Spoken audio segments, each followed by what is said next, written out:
¿Qué tal, amigos? Nuevamente les saluda su amigo y hermano en Cristo, Antonio García Hernández. Como siempre en este su canal, Estudiando el Verbo. Bienvenidos al estudio de la Palabra de Dios. Bienvenidos al programa de Escuela Sabática para Adultos de la Iglesia Adventista del Séptimo Día. Hoy es el primer sábado del trimestre. Cada maestro deberá motivar a los miembros de su grupo pequeño o unidad de acción a firmar el compromiso que está en la tapa de la lección de escuela sabática. Él o la directora de escuela sabática puede preparar un cartel o un banner para enfatizar la importancia de este compromiso. El próximo sábado 12 de octubre será el aniversario de escuela sabática. Realice una bonita celebración y enseguida le doy algunas indicaciones prácticas para llevar a cabo esto. Número 1. En el momento de la escuela sabática, nuestro sueño es que cada unidad de acción o grupo pequeño conduzca por lo menos a una persona al bautismo en esa fecha especial. Número 2. Incentive al grupo pequeño o a las unidades de acción de su iglesia a realizar un esfuerzo de confraternización e invite a los amigos que están asistiendo a los encuentros semanales del grupo pequeño. Motive a cada unidad, realice una acción misionera en el periodo de la tarde, haciendo visitación a los miembros apartados o a los enfermos. Se distribuyan literaturas denominacionales, realicen estudios bíblicos, acciones solidarias, como donación de cestas de alimentos o despensas, ropa y juguetes. Por último, despedida del sábado al aire libre, etc.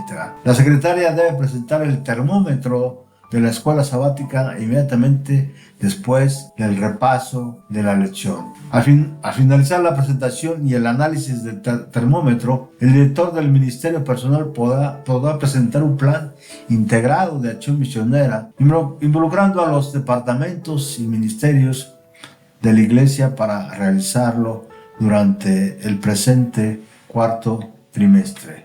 Bienvenidos sean todos ustedes a la escuela de Cristo, a la escuela más grande del mundo, donde usted y yo somos discípulos de la Biblia. Vamos a iniciar con la lección número 1, titulada Señales que indican el camino. Y antes de iniciar este repaso de lección de escuela sabática para adultos, como siempre quiero invitarles a que tengamos una palabra de oración. ¿Me acompañan? Oremos. Bendito sea nuestro Padre que estás en los cielos. Te alabamos y glorificamos, Padre eterno, porque solamente tú mereces la alabanza, la suprema gloria y adoración, Señor.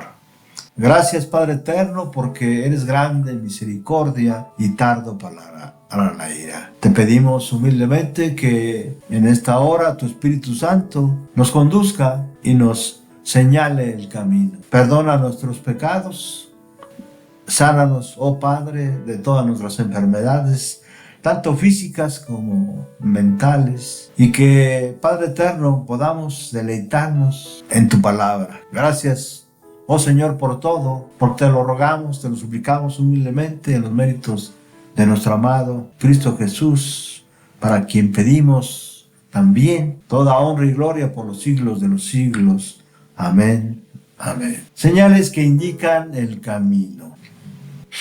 En el libro de Hechos, capítulo 9, versículo 2, se utiliza esta palabra camino no para referirse a una ruta física, sino a una forma de vida en Cristo y su iglesia. De la misma manera, Jesús, ahí en Juan, capítulo 14, versículo 6, afirma de una manera categórica: yo soy el camino, la verdad y la vida. Nadie va al Padre si no es a través de mí. Estamos en la lección número 1 para el 5 de octubre del año 2024. Y vamos a la introducción rápidamente. En esta semana aprendimos que el propósito de Juan al escribir su evangelio fue que los lectores creyeran en Jesús como el Hijo de Dios. Se analizó algunos de sus primeros milagros: el agua convertida en vino, el en una boda, la restauración de la salud del hijo de un noble y la sanidad de un hombre en el estanque de Betesda. Juan llama a estos milagros, a estos eventos, sí, por demás maravillosos, señales, y apuntan a una realidad más profunda. Cuando Jesús dice que Él es el camino, la verdad, se refiere que Él es la realidad de todas las cosas. Todo lo demás solamente es una sombra de esa realidad. Además, en esa lección, Juan evidencia que Jesús es el Mesías prometido. En todos estos relatos vemos ejemplos de personas que respondieron por fe. ¿Cómo? Que respondieron por fe y que nos invitan a hacer hoy en día lo mismo. El apóstol Juan, y el punto central de esta lección, que se encuentra en el capítulo 20, versículos 30 y 31, miren lo que dice.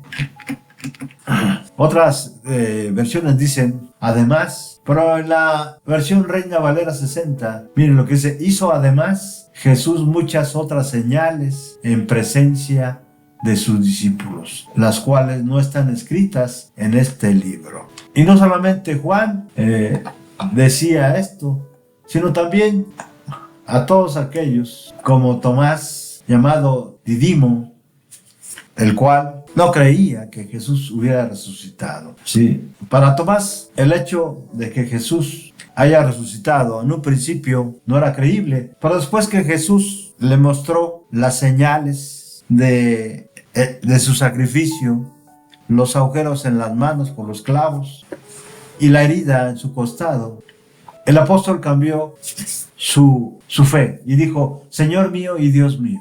Así que esas también fueron otras señales. Ahora, cuando Juan comienza a escribir su evangelio, ya existían versiones de la vida de Jesús reconocidas como inspiradas: los evangelios de Mateo, Marcos y Lucas. Por esta razón, Juan repite muy poco material del que ya estaba incluido en el resto de los evangelios. El 66% de su relato es único. También es única la manera de presentar a Jesús.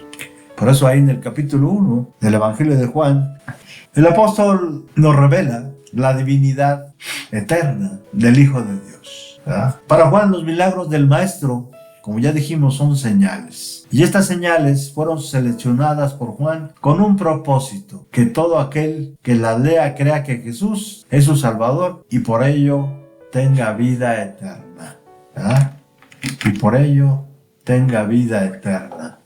Dice el versículo 31, ¿verdad?, del capítulo 20 del Evangelio de Juan: pero estas se han escrito para que creáis que Jesús es el Cristo, el Hijo de Dios, y para que creyendo tengáis vida en su nombre. Ahora, algunos de nuestros amigos se preguntarán: ¿qué es el Evangelio? El Evangelio no es un concepto o alguna cosa material. El Evangelio es una persona, es Cristo, y significa las buenas nuevas de salvación en Cristo. Y en este repaso de lección vamos a ver por lo menos 3 puntos importantes, 3 aspectos en esta lección, ¿verdad? El milagro de las bodas de Caná, sí, el milagro del hijo del oficial y el milagro del estanque de Betesda. Vamos al punto número 1, y para ello quiero invitarles para que vayamos a la Biblia, a la palabra de Dios, al libro de libros. Les invito a que tomen sus Biblias. Vamos rápidamente. Juan, capítulo 2, versículo del 1 al 11. Juan 2, del 1 al 11. Al tercer día se hicieron unas bodas en Caná de Galilea, y estaba allí la madre de Jesús. Y fueron también invitados a las bodas de Jesús, Jesús y sus discípulos. Versículo 3. Y faltando el vino, la madre de Jesús le dijo: no tienen vino. Versículo 4. Jesús le dijo: ¿qué tienes conmigo, mujer? Aún no ha venido mi hora. Versículo 5. Su madre dijo a los que le servían: haced todo lo que os dijere. Versículo 6. Y estaban allí 6 tinajas de piedra para agua, conforme al rito de la purificación de los judíos, y en cada una de los cuales cabían 2 o 3 cántaros. Versículo 7. Jesús les dijo: llenad estas tinajas de agua. y la llenaron hasta arriba. Versículo 8. Entonces les dijo, sacad ahora y llevadlo al bastresala, y se lo llevaron. Versículo 9. Cuando el bastresala probó el agua hecha vino, sin embargo, sin saber él de dónde era, aunque lo sabían los sirvientes que habían sacado el agua, llamó al esposo, versículo 10, y le dijo, todo hombre sirve primero el buen vino, y cuando ya han bebido mucho, entonces el inferior, mas tú has reservado el buen vino hasta ahora. Versículo 11, este principio de señales, ¿cómo? Este principio de señales, noten que aquí el apóstol Juan llama señales a esos milagros, a esos eventos maravillosos, hechos, sí, por Jesús, sin duda, mediante el Espíritu Santo. Entonces el versículo 11 nos aclara que todo esto eran señales que hizo Jesús en Caná de Galilea y manifestó su gloria, y sus discípulos creyeron en él. Y sus discípulos creyeron en él porque había hecho estas señales. Ahora, hay una señal que marca el inicio del camino. Y esa señal es la que Jesús hizo en Caná de Galilea. Ya leímos el versículo 11, el capítulo 2 del Evangelio de Juan, donde Jesús manifestó su gloria y sus discípulos creyeron en él. Podemos notar estas dos cosas. Número uno, ¿sí?, que Jesús manifestó su gloria, manifestó que la gracia de Dios estaba con él, que manifestó también que no solamente estaba la gracia, sino también el poder de Dios, ¿verdad? Y por eso los discípulos creyeron en él. En ese tiempo y en esa cultura, para los judíos quedarse sin vino durante una fiesta de bodas era vergonzoso para los novios, pero gracias a la intervención de Jesús, al poder de Dios, a la manifestación del Espíritu Santo, ellos pudieron presentar el buen vino como colofón de su fiesta. Ahí ya lo leímos en el capítulo 2 del Evangelio de Juan, versículos del 1 al 10. Al describir este milagro, Juan dirige nuestras mentes del agua como símbolo de purificación, ahí en el versículo 6, y al vino mosto como símbolo de redención. Vamos a 1 Corintios 11:25. 1 Corintios 11:25. ¿Qué dice la palabra de Dios? ¿Qué dice el libro de libros?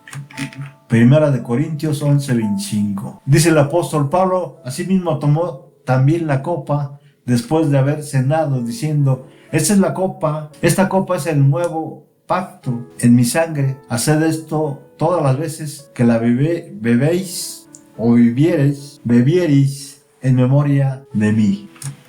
Entonces el vino mosto, es decir, el vino puro, era símbolo de redención, sí, y Pablo lo afirma ahí en 1 Corintios 11:25. Este milagro es también una señal que nos vincula a Jesús con Moisés y por tanto lo identifica con el profeta Mesías anunciado por él ahí en Deuteronomio 18:15. Vamos rápidamente. Deuteronomio 18:15. Profeta de en medio de ti, de tus hermanos como yo, te levantará Jehová tu Dios, y a él oiréis. Porque las cosas que se escribieron antes para nuestra enseñanza se escribieron, a fin de que por ellas tengamos esperanza, dice el apóstol Pablo, ahí en Romanos 15:4. Pero no debiéramos olvidar que aunque estas cosas fueron escritas para amonestarnos, también acontecieron como ejemplo, dice el apóstol Pablo también, ahí en 1 Corintios 10:11, muchas declaraciones proféticas, muchos incidentes históricos, muchos símbolos que señalaban claramente al Mesías, también tenían un sentido más inmediato para aquellos que oyeron esas cosas y fueron testigos de ellas. Los mensajes proféticos dirigidos al pueblo de Israel fueron pronunciados respecto a las circunstancias históricas que los provocaron y fueron ordenados por Dios para llenar las necesidades de su pueblo en el momento cuando fueron dados. Moisés, ahí en Egipto, convierte el agua sagrada del Nilo en sangre. como una señal del poder de Dios. Cuando naciones paganas y cuando existe incredulidad dentro del pueblo de Dios, Dios se manifiesta mediante sus siervos, mediante sus profetas, para que viendo crean que existe verdaderamente un Dios eterno. De la misma manera, Jesús convierte el agua purificada en vino como símbolo de su propia sangre para el perdón o la purificación de nuestros pecados. ¿Verdad? También aquí Dios manifestó su poder. Ahora, vamos a la otra señal, que es el milagro del hijo del oficial. Para ello quiero invitarles a que tomemos nuestras Biblias y vayamos al capítulo 4 de Juan, versículos 46 al 54. Juan 4, versículos del 46 al 54. Vino pues Jesús otra vez a Caná de Galilea, donde había convertido el agua en vino, y había en Capernaum un oficial del rey cuyo hijo estaba enfermo. Versículo 47. Cuando oyó que Jesús había llegado de Judea a Galilea, vino a él y le rogó que descendiese y sanase a su hijo, que estaba a punto de morir. Noten en este versículo cómo un oficial pagano fue a Jesús y le rogó que fuese a su casa para sanar a su hijo, que estaba a punto de morir. Versículo 48. Entonces Jesús le dijo, si no hubiere señales, nuevamente se utiliza aquí Juan utiliza la palabra señales, y prodigios, no creeréis. Juan lo escribió sin duda, pero realmente el que está hablando es Jesús. Jesús habló de esas señales. Si no hubiere señales y prodigios, no creeréis. Y eso hace alusión también al hecho o al testimonio del discípulo Tomás. ¿Verdad? Versículo 49. El oficial del rey le dijo, Señor, desciende antes que mi hijo muera. El oficial del rey le dijo, Señor, desciende antes que mi hijo muera. Para el Señor de la vida, para el Señor de la resurrección, el tiempo no importaba, ya que Jesús, ahí en el capítulo 11 del Evangelio de Mateo, dice que Él es la resurrección y la vida. El que cree en Él, aunque muera, vivirá. ¿Verdad? Versículo 50, Jesús le dijo, ve, tu hijo vive. Y el hombre creyó la palabra que Jesús le dijo y se fue. Noten que Jesús no tuvo que ir hasta la casa del soldado romano. Solo por su palabra se hizo esa señal, ese milagro. ¿Verdad? Porque el hombre creyó, es decir, por la fe, su hijo se curó. Versículo 51, cuando él descendía, sus siervos salieron a recibirle y le dieron nuevas diciendo, tu hijo vive. Entonces él les preguntó a qué hora había comenzado a estar mejor y le dijeron, ayer a las 7 le dejó la fiebre. El padre entonces entendió que aquella era la hora en que Jesús le había dicho, tu hijo vive, y creyó él con toda su casa. Y creyó él en toda su casa.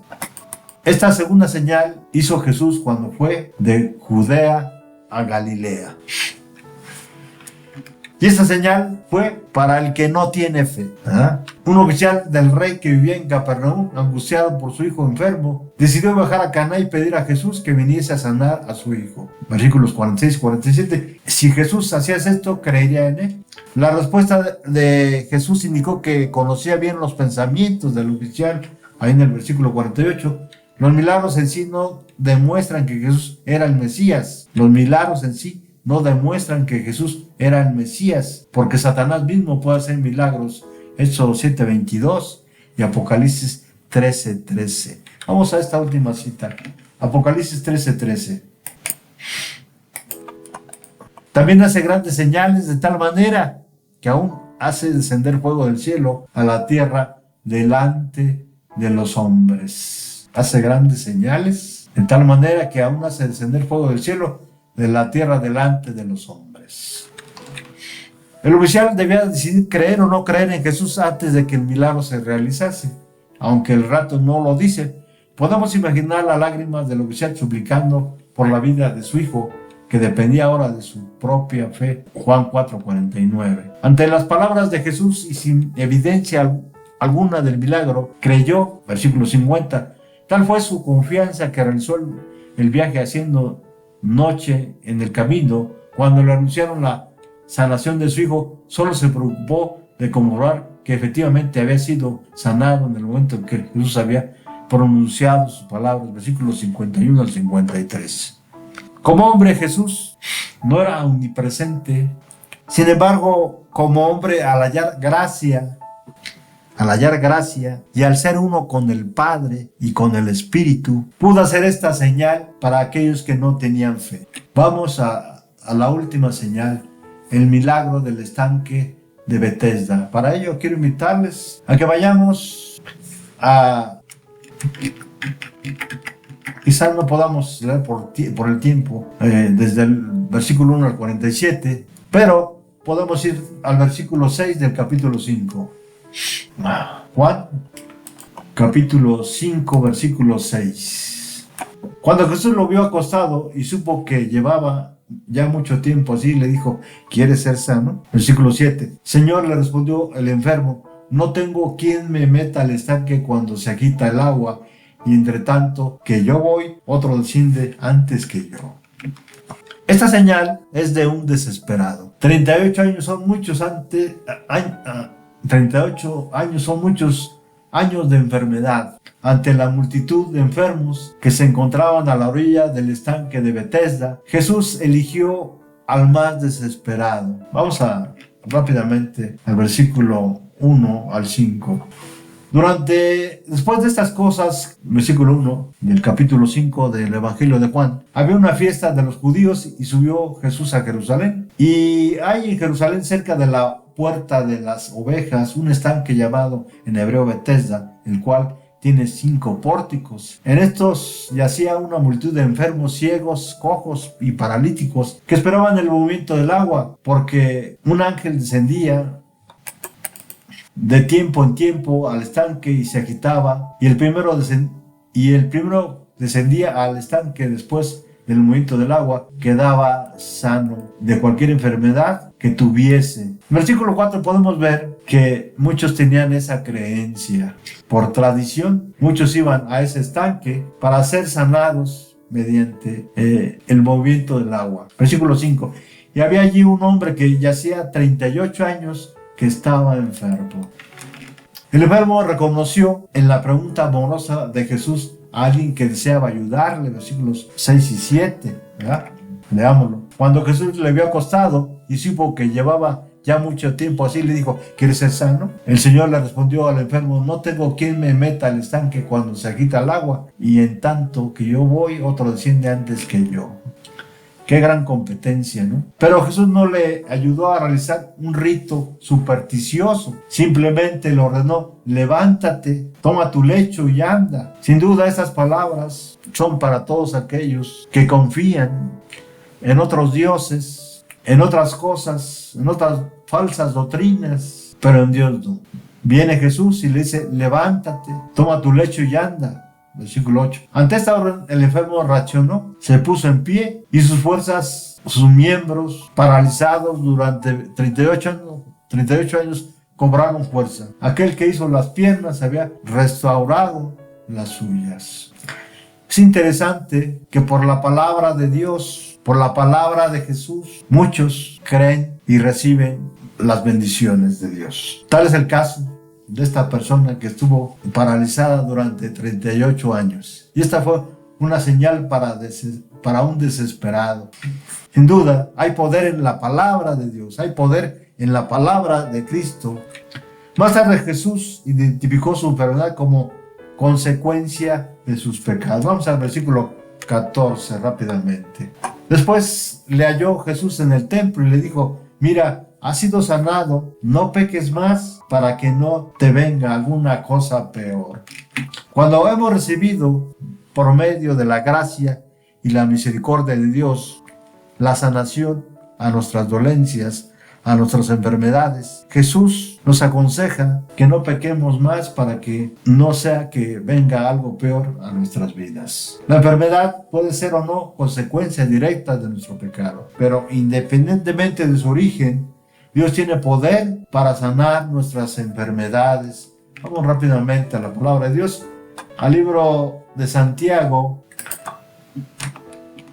capítulo 5, versículos 14 y 15.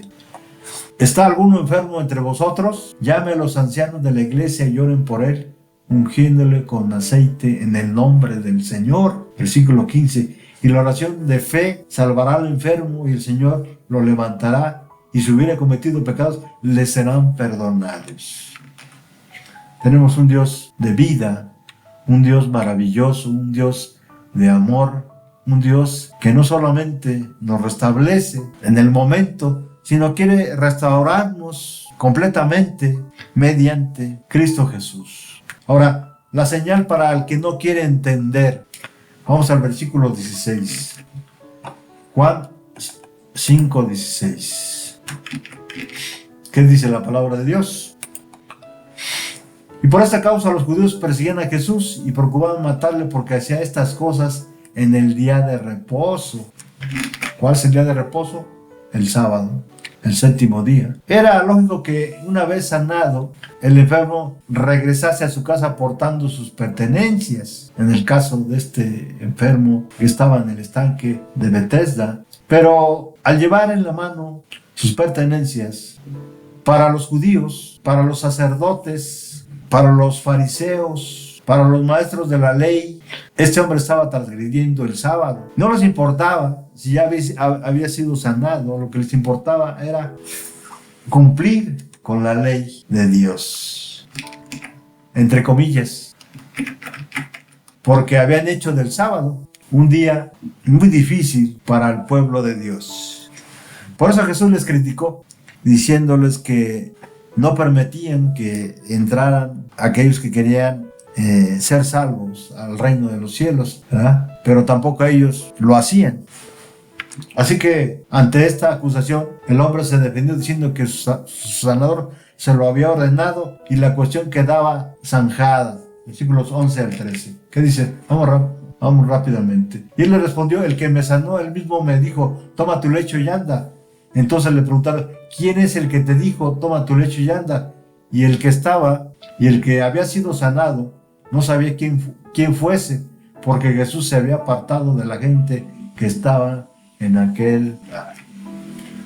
Pensando que querían alabar a su sanador, cuando supo que Jesús le había curado, corrió a decirlo a aquellos que habían preguntado. ¿Quiénes son los que habían preguntado? Los que no quieren entender.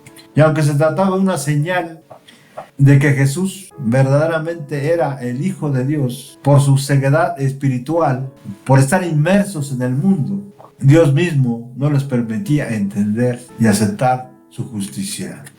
Pero no todos reaccionaban igual ante las señales de Jesús. Versículo 16. Jesús sabía que levantaría prejuicios cuando ordenó al paralítico cargar su lecho en sábado. Su propósito era hacer pensar a sus antagonistas sobre qué era más importante, su tradición o la sanación de un hombre. ¿Por qué no quisieron entender esto? Ya lo dijimos, ¿verdad? Ahora, hay una señal alabada por testigos ahí en el versículo 18, ¿verdad? Por esto los judíos aún más procuraban matarle, porque no solo quebrantaba el día de reposo, sino que también decía que Dios era su propio Padre, haciéndose igual a Dios.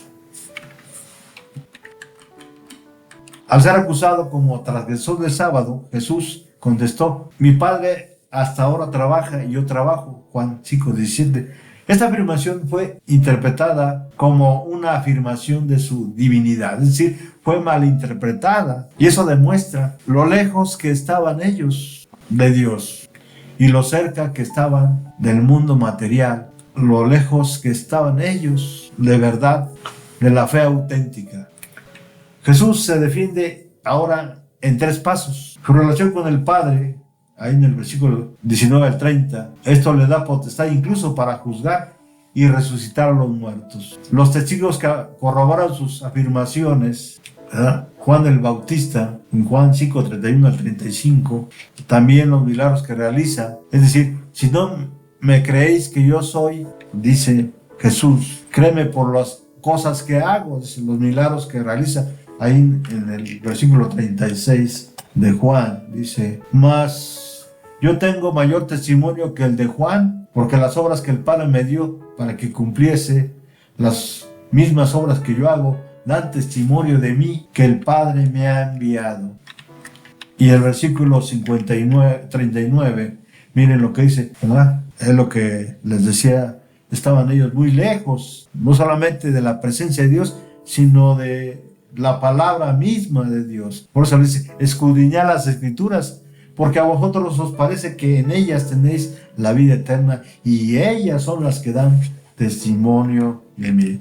¿Qué respuesta tan contundente dio Jesús? Sin embargo, aún así, la dureza de corazón de sus acusadores, versículos 40 y 47, no les permitió ver más allá. Moisés mismo, a quien ellos dicen creer, les condenará porque no creen en aquel de quien él habló.